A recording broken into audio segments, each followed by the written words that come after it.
भी छा गई है, तो क्या कुछ कहना चाहते हैं, कैसे एक्सप्रेस करेंगे अपने? पहले तो ऑडियंस को थैंक यू कहना चाहता हूँ और आप लोगों को थैंक यू कहना चाहता हूँ क्योंकि whoever's reviewed it like the audience has loved it और अभिषेक और मैं दोनों बहुत ही रिलीव्ड है और खुश है कि ये फिल्म चली और नॉट ओनली क्रिटिकली, अक्सर ऐसे होता है कि क्रिटिकली फिल्म चले कमर्शियली नहीं चले, बट आई थिंक इस फिल्म में everything has come together, critically commercially. इनका जो डायरेक्शन है, मेरा जो परफॉर्मेंस है, इनफैक्ट जो कास्ट का जो परफॉर्मेंस है, सब कुछ मतलब जस्ट कम टुगेदर और बहुत खुशी की बात है। अभिषेक सेम, मतलब जो उन्होंने बोल दिया एग्जैक्ट सेम फीलिंग। मुझे खुशी है कि लोग सराह रहे हैं काम को हमारे, बस और क्या चाहिए। जॉन, कोई भी फिल्म सक्सेस होती है तो उसका एक बेस होता है जो कि, तो आप इस फिल्म का सबसे बड़ा बेस किसे मानते हो, किससे ये फिल्म डेडिकेट करना चाहेंगे? डेडिकेट तो I will dedicate it to the unsung heroes of the country, very honestly, क्योंकि आई थिंक दोनों अभिषेक और मैं वी आर बोथ मतलब कैसे बोले हम लोग patriotic lovers of this country, we love India. और लेकिन हम लोग दोनों we don't wear it on our sleeves, हम लोग दिखाने के लिए नहीं करते कि हमें इंडिया से प्यार है, बट वी लव इंडिया। ये फिल्म में निकल के आता है by the end of it, when हम लोग सल्यूट करते हैं या भारत माता की जय होता है, we really love this country. लेकिन डेडिकेशन तो सिर्फ हम लोग हमारे साइंटिस्ट, हमारे इंजीनियर्स, हमारे ब्यूरोक्रेट्स, आर्मी, इन सबको करना चाहते हैं, राइट? हाँ, जो हमने फिल्म में भी किया है एक्चुअली। अगर फिल्म शुरू होती है तो वी हैव डेडिकेटेड APJ कलाम साहब, या the army, the scientists, even the bureaucrats, I would say, the politicians. Because ज़्यादा bureaucrats और politicians को इस देश में सिर्फ गालियाँ देते हैं लोग, पर ऐसा नहीं है। वो लोग भी बहुत अच्छा काम कर रहे हैं। ये टेस्ट जो है उसमें अटल जी का बहुत बड़ा हाथ था और इवन ब्रजेश मिश्रा जी जो उनके प्रिंसिपल सेक्रेटरी, बहुत बड़ा हाथ था। So and even like he said APJ Abdul Kalam, जो उस समय साइंटिस्ट थे, बाद में वो प्रेसिडेंट बने। तो इन सब के लिए ये उन सबको समर्पित है। सो जॉन, अगर एज अ प्रोड्यूसर फिल्म बनाने के लिए आपने एक्ट किया है, सो सबसे बड़ा रिस्क क्या था और आज आप रिजल्ट देखते हो तो कितने इंप्रेसिव? रिस्क दूसरों के माइंड में सिर्फ इतना ही है जो मैं मानता हूँ कि मैं फॉर्मूला फिल्म्स नहीं करता हूँ। एंड आई थिंक मेरे माइंड में बहुत ही क्लियर था। इसी जगह पे अभिषेक ने मुझे इस फिल्म का एक आइडिया दिया था। I fell in love with the idea. मैं तो मतलब मैं सोच के मैं like wow what an idea. तो मुझे कॉन्फिडेंस था स्क्रिप्ट में, स्टोरी में, अभिषेक में, एंड आई थॉट कि ये फिल्म बननी चाहिए बस। तो मेरे माइंड में कोई रिस्क नहीं था। सो अभिषेक, डायरेक्शन में क्या कुछ कहना? रिस्क या रिस्क तो एक्चुअली मैंने कभी सोचा नहीं रिस्क के बारे में। लाइक मुझे लोग मेरी पहली फिल्म के बारे में पूछते हैं कि अलग तरह कॉमेडी थी, रिस्क, बट मेरे को लगता है जो कहानी अंदर से आती है, और शायद इसलिए कि ये कहानी अंदर से आई, तो जॉन को ज्यादा दाद दूंगा कि उनको पता था कि क्या रिस्क हो सकता है। मैं क्योंकि इतना कहानी के पास था, वो कहानी मेरे अंदर से आ रही थी, तो मुझे तो लगा कि बहुत अच्छी कहानी है, लेकिन उनका भरोसा कि हाँ इस पे एक कमर्शियल फिल्म बनाई जा सकती है, वो उसको एनालाइज करना वो उनकी खूबी है। मैं तो बहुत क्लोज था कहानी के, मतलब अगर मैं पैशनेट हूँ किसी फिल्म को लेके या अपनी खुद की कहानी को लेके, तो मुझे तो रिस्क लगेगा ही नहीं ना।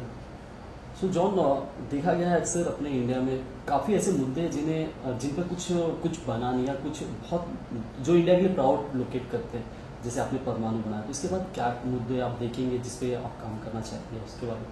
जी, एक्चुअली मैं स्टोरी आइडियाज पे वर्क करना चाहता हूँ जो मुझे पसंद आए। कॉमेडी भी हो सकता है, एक्शन भी हो सकता है, तो ऐसी कोई बात नहीं कि मुझे सिर्फ देशभक्ति के ऊपर कुछ करना है। लेकिन आई थिंक अभिषेक और मेरे पास एक आइडिया है जो शायद आपको, अगर परमाणु अच्छी लगी, आप सोचोगे अरे अभी ये कहाँ से आ गई idea. So I think it should bring that kind of reaction to you. तो हमारी कोशिश यही है, मेरी कोशिश भी यही है कि गेट न्यू आइडियाज आउट। अभिषेक, आप?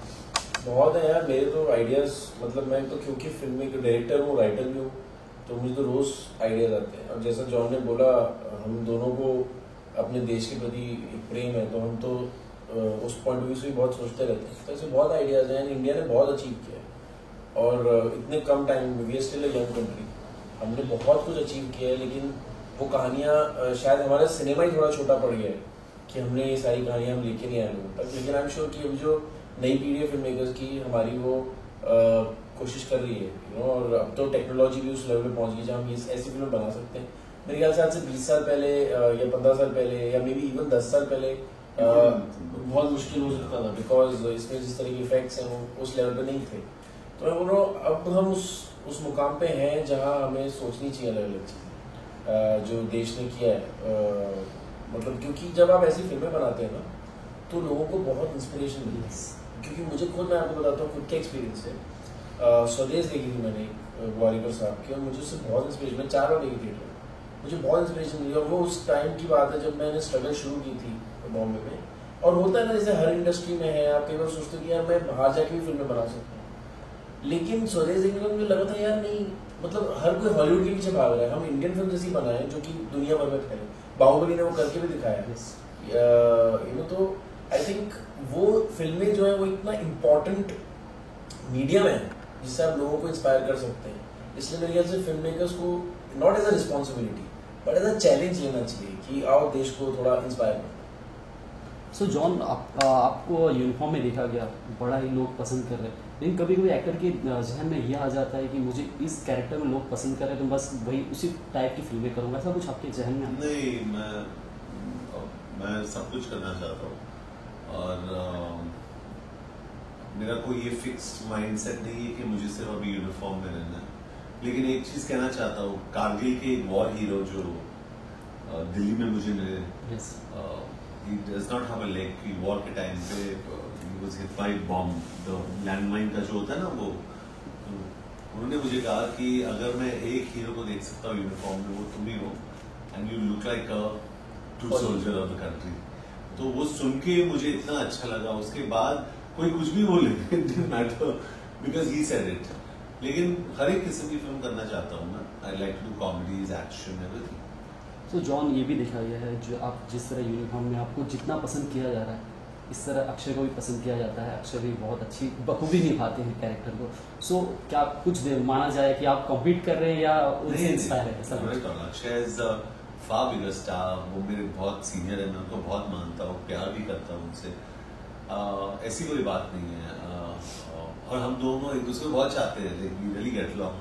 तो वो he is doing different kinds of films, मैं अलग किस्म की फिल्म कर रहा हूँ बस।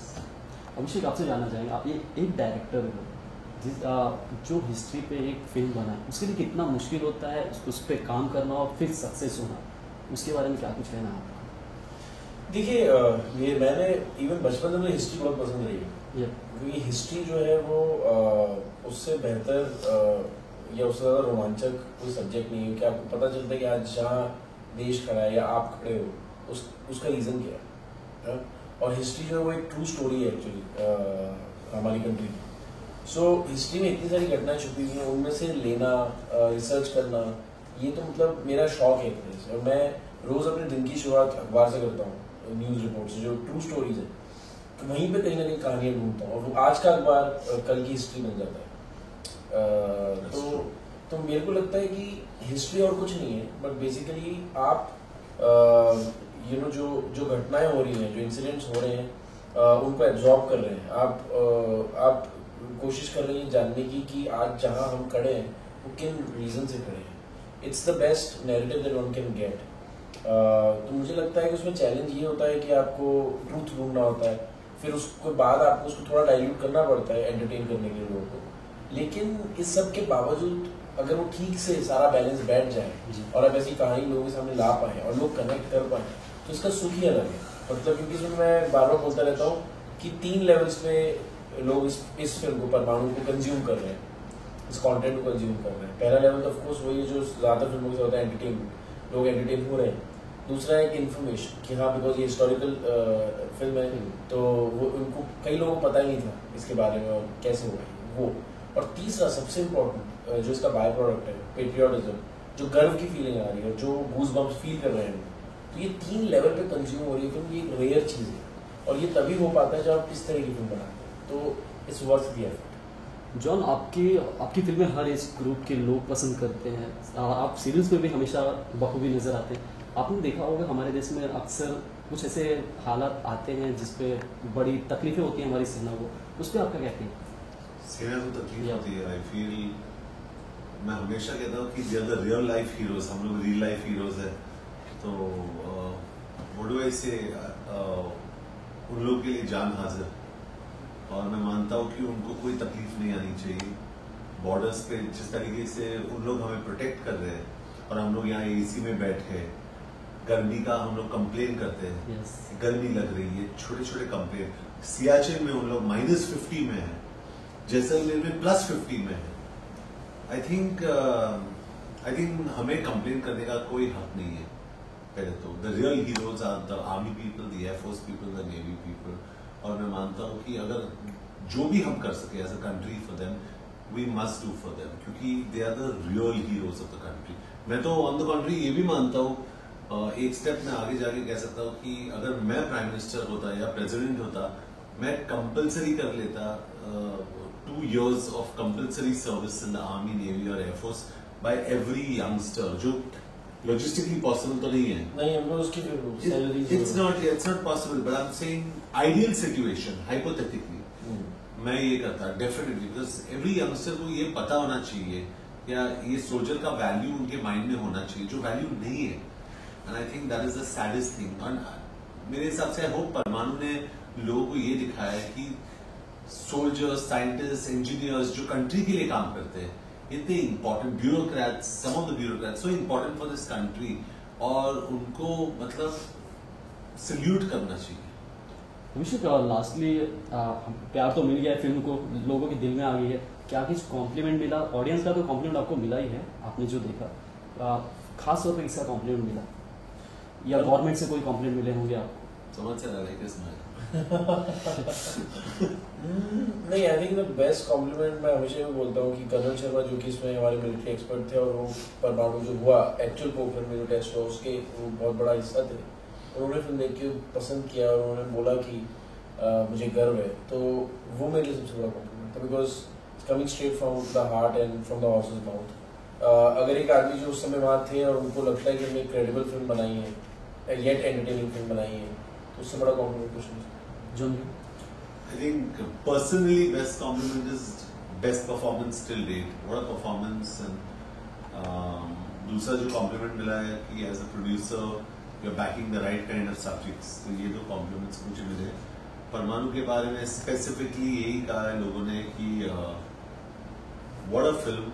Every Indian must, if you are Indian, you must watch this film. क्योंकि जो सच में दिल से एक हिंदुस्तानी है ना, उसको ये फिल्म बहुत पसंद आएगी। और मैंने देखा है कि एक रिव्यूअर, सिर्फ एक ही रिव्यूअर जो दुबई में रहता है, उसने नेगेटिव दिया कि वो इंडियन है। यस, यू नो व्हाट, तो फिर सब्जेक्ट मैटर कुछ और हो जाता है। सब्जेक्ट मैटर कुछ और हो जाता है, क्योंकि वो इंडियन की तरह नहीं सोचते। लास्टली फिल्म तो पर्दे पर है, क्या कुछ कहना चाहेंगे लास्टली अपने फैंस को?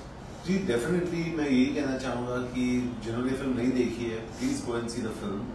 It's very very special, made by this special man. तो प्लीज देखिए फिल्म को। परमाणु हमारी ख्वाहिश ये कि जून, जुलाई, अगस्त 15 तक चले, and we celebrate I don't know how many days of Parmanu till August 15th, maybe 100 days और whatever, but we want this film to run not for money, पैसे के लिए नहीं, लेकिन सिर्फ एक मतलब प्राइड ऑफ द नेशन। क्योंकि काफी लोगों ने कहा है कि परमाणु story of Pokhran is today the pride of the nation. तो हम चाहते हैं कि लोग ये देख के इसको, इंडिया को सेलिब्रेट करें। अभिषेक, मैं बस यही चाहता हूँ कि जो फिल्म है उसको ऑफकोर्स लोग देख रहे हैं, समझ भी रहे हैं, एंटरटेन हो रहे हैं, लेकिन मेरे लिए सबसे ज़्यादा इम्पोर्टेंट ये कि उसको देखने के बाद जो उसका इंटेंट था, एक्चुअल इंटेंट था फिल्म बनाने का। क्योंकि कहीं ना कहीं देखिए, हर फिल्म पैसा कमा सकती है अगर वो अच्छी फिल्म बनती है, एंटरटेन करती है, और जो इंटेंट था वो ये था कि लोग देख के इंस्पायर हो। मैं बस ये चाहता हूँ कि आप देखने के बाद फिल्म को भूलें ना, जो आप लेके जा रहे हैं अपने साथ जब थिएटर से बाहर निकलते हैं, उस फीलिंग को ना भूलें, और आप देखें कि आप कैसे देश के प्रति अपने आप को समर्पित कर सकते हैं या क्या कर सकते हैं। क्योंकि आज हम ऐसे मुकाम पर सच में खड़े हैं जहाँ इंडिया कैन गो एनीवेयर। सो उसमें हर एक भारतीय का जो दायित्व है उसको निभाने के लिए बहुत ज़रूरी है कि हम लोग कंट्रीब्यूट करना शुरू करें। सो आई होप कि अगर फिल्म से वो मैसेज आ रहा है लोगों तक, और अगर लोग इंस्पायर हो रहे हैं, मेरे लिए सबसे इम्पोर्टेंट वही है। क्योंकि कोई बॉक्स ऑफिस का फिगर उस चीज़ के आसपास भी नहीं कर सकता। Thank you so much Thank you so much. Thank Did you enjoy the film? अरे गूज़बम्स आए हैं। दिल से बोल रहा हूँ।